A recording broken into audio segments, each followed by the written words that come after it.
Hi, ladies and gentlemen. Welcome back. Danny Clausen here with Sasha Blanchet Real Estate and the Inner Circle team. Today I am joined by Zach Smith from Practically Free Insurance. And we're here today to talk a little bit about and pick Zach's brain on the amount of coverage that's appropriate for a property. And now recently we ran into a situation where we had a client that purchased a house at the $450,000 range and was not quite sure how much coverage to get and thought that they just needed $450,000 worth of coverage. Zach, can you tell us a little bit how that might not actually be the case? Sure. So depending on where you buy the house, you're also paying a premium for the land.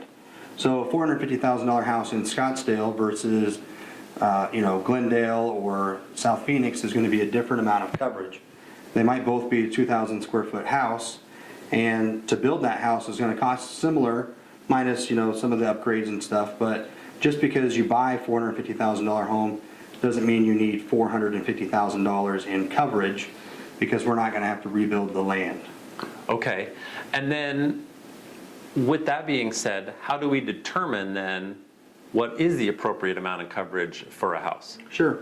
So the best way to do that is obviously to have an insurance agent work with you, because we work directly with your real estate agent to make sure that the square footage is correct with what the assessor says and there hasn't been additions, what type of roof, when your house was built, and the type of construction.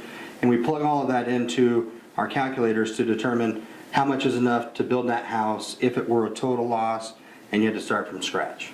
Okay, very good. That's fantastic information.